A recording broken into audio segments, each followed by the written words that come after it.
अस्सलाम वालेकुम। आज हम पढ़ेंगे यूनिट नंबर 3 ह्यूमन हेल्थ। इस यूनिट में हम ह्यूमन हेल्थ के बारे में पढ़ेंगे और उससे रिलेटेड कुछ डिजीज़ जो इस वक्त कॉमन हैं उनके बारे में पढ़ेंगे। What is a healthy and unhealthy person. Allah सुब्हाना ताला ने हमें बहुत सारी नेमतों से नवाजा है, उनमें से एक नेमत है सेहत। अगर कोई इंसान सेहतमंद है तो वो एक भरपूर ज़िंदगी गुजारता है, वो अपनी ज़िंदगी के तमाम काम बहुत अच्छे से कर सकता है। लेकिन अगर कोई इंसान सेहतमंद नहीं है, यानी वो बीमार है या वो किसी बीमारी का शिकार है, तो उस सूरत में वो अपनी ज़िंदगी के तमाम अमल जो हैं उनको बेहतर तरीके से नहीं कर सकता, वो एक खुशगवार ज़िंदगी नहीं गुजार सकता। एक अच्छी और खुशगवार ज़िंदगी गुजारने के लिए, भरपूर ज़िंदगी गुजारने के लिए एक इंसान को जिस्मानी तौर पर भी और ज़हनी तौर पर भी मजबूत और सेहतमंद होना ज़रूरी है। What is a health? Health is one of the greatest blessing from Allah. सेहत अल्लाह सुब्हाना ताला की तरफ से एक बहुत बड़ी नेमत है। A healthy person enjoys everything, works harder and lives life to the fullest. एक सेहतमंद इंसान अपनी ज़िंदगी में मौजूद हर चीज़ को इंजॉय करता है, उसे लुत्फ़अंदोज़ होता है, वो सख्त मेहनत भी कर सकता है और वो अपनी ज़िंदगी को भरपूर तरीके से गुजारता है। However N unhealthy person may suffer from some physical and mental abnormalities. जबकि जो एक बीमार इंसान है वो बहुत सारी जिस्मानी और ज़हनी बीमारियों से या ख़ामियों से गुज़रता है। They can not enjoy life और वर्क प्रॉपरली। वो ना तो ज़िंदगी से लुत्फ़अंदोज़ हो सकता है, ना ही कोई काम अच्छे से कर सकता है। What is an illness? N unhealthy condition of body और माइंड इज़ कॉल्ड इलनेस। किसी भी जिस्म या दिमाग की गैर सेहतमंद हालत क्या कहलाती है? बीमारी कहलाते हैं। इट मे बी माइल्ड और सीरियस, मामूली भी हो सकती है और ख़तरनाक भी हो सकती है। Some common illnesses are as follow. कुछ आम बीमारियां ये हैं। फर्स्ट वन इज़ फीवर, बुखार हो जाना। दूसरा कफ, खांसी हो जाना। इन्फ्लुएंजा, ज़ुकाम हो जाना। Fever, it is a condition in which body temperature is raise temporarily. इस हालत में जिस्म का दर्जा हरारत आर्जी तौर पर बढ़ जाता है। It is a sign that shows something wrong is going on in the body. ये एक अलामत है जो ये ज़ाहिर करती है कि आपके जिस्म के अंदर कुछ गलत हो रहा है। Normal body temperature is 37 degree centigrade. आम तौर पर जो जिस्म है, इंसानी जिस्म, उसका दर्जा हरारत 37 डिग्री सेंटीग्रेड होता है। अगर इससे ज़्यादा हो रहा है तो इसका मतलब है कि आपके जिस्म के अंदर कुछ गलत अवामिल शामिल हो रहे हैं, यानी आपके जिस्म के अंदर कोई निज़ाम ख़राब हो रहा है। What is a cough? It is the response of the body when something irritating passes through the throat or breathing passage such as dust, smoke, mucus, etc. कफ क्या है? खांसी कब होती है? जब आपके गले में या आपकी सांस की नाली में कोई चीज़ फंस जाए, कोई चीज़ अड़ जाए जो उसको इरिटेट करे और आपको सांस लेने में मसला हो। क्या कौन सी चीज़ हो सकती है? मसलन मिट्टी के ज़रात हो सकते हैं, धुआं हो सकता है या बलगम हो सकता है। म्यूकस कहते हैं बलगम को। Now what is influenza? Influenza क्या है? ज़ुकाम होना। ये भी एक आम बीमारी है जो मौसम की तब्दीली में आम तौर पर लोगों में होती है। ये एक्चुअली एक वायरल इन्फेक्शन है, वायरस की वजह से होती है। It is a respiratory infection. ये निज़ाम तनफ़ुस यानी सांस के निज़ाम में होने वाला इन्फेक्शन है, या सांस की नाली में होने वाला इन्फेक्शन है। It affects the nose, throats and lungs. ये किसको मुतासिर करता है? ये आपकी नाक को, गले को और आपके फेफड़ों को मुतासिर करता है। Viruses causes swelling in the nose and the throats. जो इस इन्फेक्शन की वजह होती है वो आपकी नाक को और गले को सुजा देती है। ठीक है, स्वेलिंग हो जाती है, आपके गले में सोजिश हो जाती है। Now what are the symptoms? जब आपने किसी को बताना हो कि मुझे कोई डिज़ीज़ हो गई है या मुझे कोई मसला है, कोई बीमारी है, तो आप उसको अपनी कंडीशन बताते हैं। फॉर एग्ज़ाम्पल, अगर आपको फ़ीवर हो रहा है, ठीक है, तो आप कहते हैं कि मेरा बॉडी टेम्परेचर रेज़ हो रहा है। ठीक है, अगर आपको कफ़ हो रहा है तो आप कहते हैं मुझे खांसी हो रही है, मेरे गले में ख़राश है या मेरे गले में दर्द हो रहा है। अगर आपको इन्फ्लुएंज़ा है तो आप कहते हैं मेरी नाक से मुझे ज़ुकाम हो गया है, मेरी नाक में दर्द है, मेरे गले में दर्द है, मुझे खांसी हो रही है। तो ये किसी को अपनी अलामात बताना, किसी को ये बताना कि मुझे इस वक्त क्या फ़ील हो रहा है, ठीक है, वो इसे कहते हैं सिम्टम्स। ठीक है, to what are the symptoms? To tell from what kind of illness a person is suffering. आपने जब किसी को बताना है कि किस किस्म की बीमारी में कोई इंसान मुब्तला है, तो हम क्या कहते हैं? वी हैव टू ऑब्जर्व और notice a few science of a patient और कंडीशन। तो हमें उस इंसान या उस पेशेंट के अंदर उन अलामात को देखना होता है, उनको ऑब्ज़र्व करना होता है जो उसके अंदर महसूस हो रही होती हैं। These signs are called symptoms. ये जो अलामात आप देखते हैं किसी भी पेशेंट के अंदर, किसी भी इंसान के अंदर, वो कहलाती हैं सिम्टम्स। ठीक है, वो अलामात जिसकी बुनियाद पर हम किसी बीमारी की तशख़ीस कर सकें या बता सकें कि कौन सी बीमारी है, उनको हम कहते हैं symptoms. Now we have 3 types of symptoms that are helpful to observe any patient either he is suffering from a fever, cough और इन्फ्लुएंजा। अगर आपने किसी भी पेशेंट को ऑब्जर्व करना है कि फीवर हो गया है या कफ है या इन्फ्लुएंजा है, तो आपको ये 3 तरह के सिम्टम्स देखने होंगे। Symptoms for fever, cough and influenza are given below. What are the symptoms for the fever? आपने बुखार देखना है तो उसके लिए आपके पास क्या सिम्टम्स हैं? First one is raised body temperature. जो पेशेंट है उसके बॉडी का टेम्परेचर बढ़ गया होगा। मसल एचिस, मसल जो है वो दर्द करेंगे। हेडेज, सर में दर्द होगा। शिवरिंग, से कपकपी तारी होगी, जिस्म कपकपाएगा। Now what are the symptoms for the cough? Shortness of breath, सांस लेने में परेशानी होगी। सोर थ्रोट, गला सूजा हुआ होगा। हॉर्सीनेस, गले में खुरदरापन होगा, खराश महसूस होगी। रनी नोज़, नाक बहती हुई नाक होगी। वेजिंग, आपका जो गला है ना उसमें से घरघराहट की आवाज़ आएगी। ओके, सांस लेते हुए घर घर की आवाज़ आएगी। Now what are the symptoms for influenza? Body और मसल्स एचिज, जिस्म और जो मसल्स हैं वो दर्द करेंगे। सोर थ्रोट, गला सूजा हुआ होगा। फीवर होगा यानी बुखार होगा, बॉडी टेम्परेचर बढ़ जाएगा। रनी नोज़, बहती हुई नाक होगी। और फैटिग यानी थकावट महसूस होगी, जिस्म को कोई भी काम करने की हिम्मत नहीं होगी। किसी भी पेशेंट के अंदर फीवर है या उसे कफ है या इन्फ्लुएंजा है, तो इन सिम्टम्स की बेस पर आप ये ऑब्ज़र्व कर सकते हैं कि पेशेंट को कौन सी डिजीज़ है। No what are the contagious and non contagious diseases? Contagious कहते हैं मुतादी बीमारी, यानी ऐसी बीमारी जो एक से दूसरे को लगती हो। फॉर एग्ज़ाम्पल इन्फ्लुएंजा यानी कि ज़ुकाम, अगर एक पेशेंट को है तो उससे दूसरे पेशेंट को लगने का ख़तरा होता है। नॉन कंटेजियस डिजीज़ वो होती हैं जो एक पेशेंट से दूसरे को नहीं लगती। फॉर एग्ज़ाम्पल डायबिटीज़ यानी शुगर, एक पेशेंट से दूसरे को नहीं लगती। अ डिज़ीज़, एक बीमारी, एक गैर मामूली हालत है किसी भी इंसान के अंदर, इंसान के जिस्म के अंदर, जो उसकी बॉडी को, उसके स्ट्रक्चर को और उसके फंक्शंस को मनफी तौर पर असरअंदाज करती है, यानी कि उसके जिस्म को ख़राब करती है या उसके जिस्म के अफ़ाल को, निज़ाम को मुतासिर करती है। Diseases that cannot be transferred from an infected person to a healthy person are called non-contagious diseases और non-communicable diseases। वो बीमारियाँ जो एक मरीज़ से, यानी जो इन्फेक्टेड पर्सन है, जो पेशेंट है, उससे किसी सेहतमंद इंसान को ना लगती हों, किसी एक से दूसरे में ट्रांसफ़र ना होती हों, इस तरह की डिजीज़ को, इस तरह की बीमारियों को हम नॉन कंटेजियस या नॉन कम्युनिकेबल डिजीज़ कहते हैं। Example includes cancer, heart disease, diabetes. Cancer, दिल की बीमारियां और शुगर, ये वो बीमारियां हैं जो एक पेशेंट से दूसरे में नहीं ट्रांसफ़र होंगी। Some disease can spread from an infected person to a healthy person. कुछ बीमारियां जो है वो बीमार इंसान से सेहतमंद इंसान की तरफ ट्रांसफ़र हो जाती हैं। सच डिजीज़ आर कॉल्ड कंटेजियस और कम्युनिकेबल डिजीज़। इस तरह की बीमारियों को आप कंटेजियस या कम्युनिकेबल डिजीज़ कहते हैं। For example hepatitis, tuberculosis, influenza and polio are contagious disease.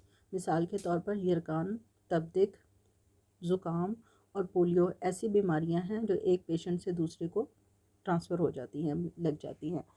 Now what is a transmission of a disease? किस तरह एक बीमारी एक बीमार इंसान से सेहतमंद इंसान में ट्रांसफ़र होती है? वो कौन कौन से तरीके हैं, वो कौन कौन सी वजूहात हैं जिसकी वजह से कोई भी बीमारी या उसके जरासीम किसी सेहतमंद इंसान तक पहुंच जाते हैं? ठीक है। A disease spread when a germ from an infected person is transmitted to a healthy person.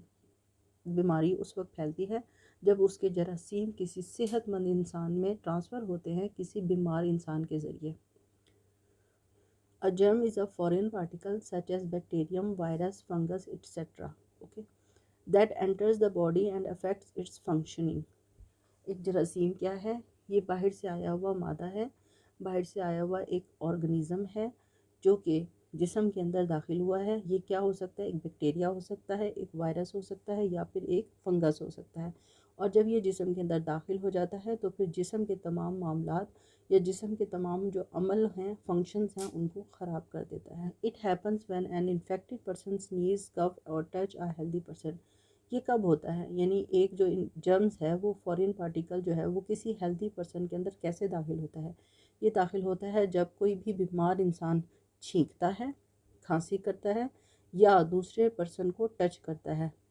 When an infected person sneeze or cough, germs spread in the air। जब भी कोई अनहेल्दी पर्सन, बीमार इंसान छींकता है, खांसता है, तो उसके जो जरासीम है वो हवा में चले जाते हैं। When a healthy person inhales this air, germs enter his body and make them ill। जब किसी सेहतमंद इंसान के जिस्म के अंदर ये हवा जाती है, जब वो सांस लेता है, तो फिर ये जरासीम उसकी बॉडी को, हेल्दी पर्सन की बॉडी को भी बीमार कर देते हैं। Similarly, direct contact by touching an infected person causes the germs to stick to a healthy person's body। बिल्कुल इसी तरह जब कोई बीमार इंसान किसी सेहतमंद इंसान के जिस्म को टच करता है, तो जरासीम सेहतमंद इंसान की जिस्म के साथ अटैच हो जाते हैं, उसकी बॉडी पर लग जाते हैं और फिर उसको भी बीमार कर देते हैं। When that person touches their nose, mouth or eyes, germs enter the body and infect them। जब ये सेहतमंद इंसान जिसके हाथों को या बॉडी को जरासीम लग गए हैं, अपनी नाक को, मुंह को, आँखों को हाथ लगाता है, तो जो जरासीम है वो उसकी बॉडी के अंदर चले जाते हैं। Now we have a example of contagious diseases, that is a very common disease, corona. आजकल सबसे ज़्यादा अहम और फैलती हुई बीमारी corona virus. contagious disease caused by severe acute respiratory syndrome corona virus. ठीक है। 2, ये एक मुतादी बीमारी है जो कि एक बीमार इंसान से सेहतमंद इंसान को लग जाती है। और ये किस वजह से फैलती है? ये severe acute respiratory syndrome corona virus की वजह से फैलती है। Its symptoms are variable but often includes fever, cough, headache, fatigue, breathing in difficulties and loss of smell and taste. इसकी जो सिम्टम्स हैं या इसकी अलामात हैं वो मुख्तलिफ हैं, लेकिन कुछ जो कॉमन हैं, यानी आम तौर पर जो पेशेंट्स में देखी जाती है, वो क्या है? बुखार होना, खांसी होना, सर में दर्द होना, जिस्म को कमज़ोरी महसूस होना, सांस लेने में मुश्किल पेश आना और खुशबू का महसूस ना होना और किसी भी चीज़ के टेस्ट का महसूस ना होना।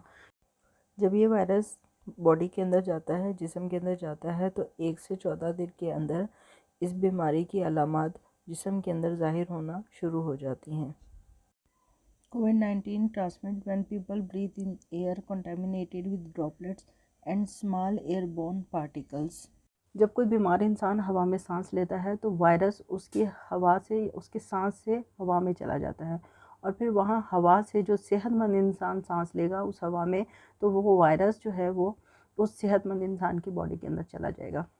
The risk of breathing these in is highest when people are in close proximity, but they can be inhaled over longer distance, particularly indoor। इन जरासीम के सांस के अंदर जाने का ख़तरा और भी बढ़ जाता है, हेल्दी पर्सन की बॉडी के अंदर जाने का ख़तरा और भी बढ़ जाता है जब लोग आपस में क्लोज़ होकर रहते हों, बहुत ज़्यादा वो करीब रहते हों और एक दूसरे के साथ उनका फासला कम हो। ख़ास तौर पर उस वक्त जब वो किसी बंद जगह पर मौजूद हों, घर में हों या किसी ऑफिस में हों, जब वो करीब करीब बैठे हों, तो उस वक्त ये जरासीम हवा में शामिल होते हैं और इनका एक इंसान से दूसरे इंसान की बॉडी में शामिल होने का ख़तरा बढ़ जाता है। Transmission can also occur if splashed or spread with contaminated fluids in the eyes, nose or mouth and rarely by contaminated surfaces.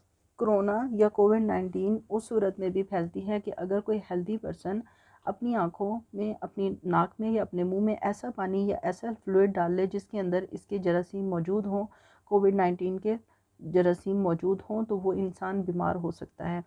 इसके अलावा कंटेमिनेटेड सर्फेसेस ऐसी जगह जहाँ पर उस बीमारी के जरासीम मौजूद थे। फॉर एग्ज़ाम्पल, एक पेशेंट एक जगह पर बैठा हुआ था, उसने उस जगह को टच किया, उसके जरासीम उस प्लेस पर लग गए।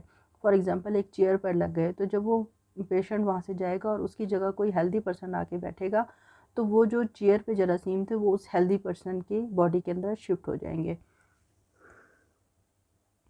Preventive measures include physical or social distancing, quarantining, ventilation of indoor spaces, covering cough and sneezes, hand washing and keeping unwashed hands away from the face. इस बीमारी से बचने के लिए प्रिवेंटिव मेजर्स कहते हैं ऐसे काम करना जिससे आप बच सकें, बचने के तरीके, ठीक है। अब इस बीमारी यानी कोरोना वायरस से बचने के लिए कौन कौन से तरीके अपनाए जा सकते हैं? फिज़िकल और सोशल डिस्टेंस, एक दूसरे से दूर रहना, ठीक है। एक इंसान दूसरे इंसान से थोड़ा फासला रखे। क्वारंटीन रहे ज़्यादातर, यानी अपने घरों में रहे। अपने घरों के अंदर जो रोशनदान है, खिड़कियां हैं, उनको खोले, उनके घर में ताज़ा हवा को आने दे। अपने जो खांसी है, खांसी करते हुए और छींकते हुए मुंह को ढके, हाथों को अच्छे से धोए। और इसके अलावा जो बग़ैर धुले हुए हाथ हैं उनको अपने फेस पर, चेहरे पर लगाने से अवॉइड करें। गंदे हाथों को चेहरे पर ना लगाएं। The use of face mask or covering has been recommended in public settings to minimise the risk of transmission. जब आप किसी बाहर की जगह में रहें जहाँ पर बहुत सारे लोग हैं, पब्लिक प्लेस है, तो आपको चाहिए कि आप अपने फेस को मास्क लगा लें, फेस को ढक लें, ताकि आपको ये ख़तरा कम से कम हो कि जरासीम आपकी बॉडी के अंदर जा सकते हैं। A COVID-19 vaccine is a vaccine intended to provide acquired immunity against severe acute respiratory syndrome or may immune humans to resist against severity of the diseases। कोविड-19 के लिए वैक्सीन तैयार की गई है जो आपकी बॉडी को इम्यूनिटी देती है, यानी आपकी बॉडी के अंदर जो इम्यून सिस्टम है बीमारी से लड़ने के ख़िलाफ़ जो क़ुव्वत मुदाफ़त है उसको बढ़ा देता है, ताकि अगर कोई भी बीमारी का जरासीम आपकी कोविड-19 के लिए आपकी बॉडी के अंदर शामिल हो तो पहले से ही बॉडी उसके ख़िलाफ़ लड़ने के लिए तैयार हो। Now what is a prevention from disease and their transmission. आप किसी भी बीमारी से बच कैसे सकते हैं और उसको फैलाने से कैसे बच सकते हैं। Although it is not easy to be safe from infectious diseases, there are certain practices that can help us protect ourselves from getting infected। अगरचे ये बहुत आसान नहीं है कि आप फैलने वाली मुतादिद बीमारियों से बच सकें, लेकिन फिर भी हम कुछ काम ऐसे कर सकते हैं जिसकी वजह से हम बीमार होने से बच सकें। कौन कौन से काम हम कर सकते हैं? वेयर आ सर्जिकल मास्क, अपने मुंह पर मास्क पहने ताकि कोई भी जरासीम आपके मुंह के अंदर, नाक के अंदर दाखिल ही ना हो। कवर कव्स एंड स्नीज, जब आप छींकें या खांसें तो मुंह को ढाँक लें। Use shirt arm when you cough, अगर आपके पास रुमाल नहीं है, टिश्यू नहीं है, तो आप अपने चेहरे को अपने बाजू से ढक लें ताकि जो जरासीम है वो आपकी बॉडी से ट्रांसफ़र ना हो किसी और के अंदर। और अपने हाथों को बार बार धोने से आप इस बीमारी से बच सकते हैं। Now we have two measures how to prevent from a disease. आप किसी भी बीमारी से बचने के लिए कौन से अहम 2 तरीके हैं जिन्हें अपना सकते हैं। Firstly you have to wear a face mask, face mask पहनकर आप बीमारी से बच सकते हैं। Secondly you have to vaccinate, आपको वैक्सीन लगवा लेनी चाहिए ताकि आपको जरासीम के ख़िलाफ़ क़ुव्वत मुदाफ़त मिल सके। Using a face mask is one of the most important preventive measure against covid. Corona virus से बचने के लिए सबसे अहम जो तरीका है वो यही है कि आप अपने फेस को ढक के रखें, मास्क पहनें। It provides personal safety and is a barrier between contaminated environment, your mouth and nose। ये सबसे बेहतरीन रुकावट है कि जो जरासीम हवा के अंदर, माहौल के अंदर शामिल हो चुके हैं वो आपकी नाक और मुंह के अंदर दाखिल ना हो। It does not allow germs to enter the body through nose and mouth। ये आपके जिस्म के अंदर नाक और मुंह के ज़रिए जरासीम को दाखिल होने से रोक देता है। Wearing face mask is mandatory for a healthy as well as a patient of COVID-19। Face mask पहनना एक हेल्दी पर्सन के लिए भी उतना ही ज़रूरी है जितना कोविड-19 के पेशेंट को पहनना ज़रूरी है। Face mask should be disposed of properly in daily basis. जो फेस मास्क आपने एक दिन में लगाया है आपने उसको फिर वेस्ट कर देना है, प्रॉपरली उसे वेस्ट कर देना है हर रोज़, यानी हर रोज़ आपने नया मास्क यूज़ करना है। The activity prepare a colourful chart by pasting face mask or different colours available in the market. आप एक चार्ट बनाएं जिस पर मुख्तलिफ कलर्स के फेस मास्क लगाएं जो कि आपको मार्केट में मिल जाएं। Right the pictorial direction regarding wearing the face mask, और फिर आपने तस्वीरों के ज़रिए ये थोड़ी सी डायरेक्शन देनी है कि फेस मास्क क्यों पहनना है और किस लिए पहनना ज़रूरी है। Page this chart in the corridor of your class, आपने अपनी क्लास के कॉरिडोर में ये चार्ट लगाना है। Now what is a vaccination. Vaccination actually एक प्रोसेस है जिसमें हम किसी भी बीमारी के जो वीक जर्म्स होते हैं ना, कमज़ोर जरासीम होते हैं, उनको बॉडी के अंदर शामिल कर देते हैं। इंजेक्शन की सूरत में या मेडिसिन की सूरत में। जब ये वीक जर्म किसी भी बॉडी के अंदर जाते हैं तो उसके इम्यून सिस्टम को एक्टिव कर देते हैं। इन केस अगर उसी डिजीज़ के हेल्दी जर्म्स बॉडी के अंदर शामिल हों तो बॉडी पहले से उनसे लड़ने के लिए अपने अंदर तैयार होगी। Vaccination is a process in which weakened germs of a particular disease are injected in the human body to produce antibodies in this blood. Vaccination क्या है? किसी भी बीमारी के कमज़ोर जरासीमों को किसी भी इंसान के जिस्म के अंदर दाखिल कर दिया जाता है। जब ये जर्म्स दाखिल होते हैं तो इंसान का जो इम्यून सिस्टम है वो एंटीबॉडीज़ बनाता है। एंटीबॉडीज़ क्या है? क़ुव्वत मुदाफ़त, लड़ने वाले जरासीम। ये बिल्कुल ऐसे ही हैं जैसे सोल्जर्स होते हैं। ये हमारी बॉडी के सोल्जर्स होते हैं जो बीमारियों से, डिजीज़ से लड़ते हैं। The antibodies streams in the human blood and fight against the active germs of that particular disease in if enter human body। जो एंटीबॉडीज़ हैं, जो बॉडी के सोल्जर्स हैं, जो कि किसी डिजीज़ के खिलाफ तैयार हुए हैं, अब ये ब्लड के अंदर आकर उस डिज़ीज़ के जो जर्म्स हैं जो बॉडी के अंदर शामिल हो गए हैं उनसे फाइट करते हैं, उनसे लड़ते हैं। Government of Pakistan has launch vaccination program against many diseases like polio, hepatitis, corona, tuberculosis etcetera. हुकूमत पाकिस्तान ने बहुत सारी बीमारियों के ख़िलाफ़ वैक्सीनेशन के प्रोग्राम्स को शुरू किया हुआ है। इनमें से सबसे अहम पोलियो, हेपेटाइटिस यानी यरकान, कोरोना वायरस और तबदीक की बीमारियां हैं। We all have the prime responsibility to be vaccinated against these contagious diseases. यह हमारी सबकी ज़िम्मेदारी है कि हम इस बीमारियां, इन जो मुतादी बीमारियां हैं, इनके ख़िलाफ़ वैक्सीनेशन करवा लें ताकि हम भी बीमारियों से बच सकें और कोई और भी हमारी वजह से बीमारियों में मुब्तला ना हो। Now what is the activity? Corona is a contagious disease. To remain safe, one should wash hand thoroughly for at least 20 seconds with soap before and after taking meal and after using toilet। Corona एक मुतादी बीमारी है। इससे बचने के लिए आपको खाना खाने से पहले, खाना खाने के बाद और टॉयलेट यूज़ करने के बाद अपने हाथों को 20 सेकंड के लिए धोना चाहिए साबुन से। There are 7 steps to follow while washing hand. जब आप हाथ धो रहे हैं तो ये 7 जो असूल हैं इनको आपने याद रखना है। Picture of different position of washing hands are given in the table. You are required to write details in front of every position of the hand wash. ये आपके सामने कुछ पिक्चर्स दी गई हैं, आप इनको देखें और इनके सामने लिखें कि ये कौन कौन सी पोजीशंस हैं और इनमें क्या हो रहा है। Now first one, wash your hands with water, use a soap, then rub the soap properly, rub the soap between the fingers, rub the soap properly in your palm and rub the soap back side of your hand properly।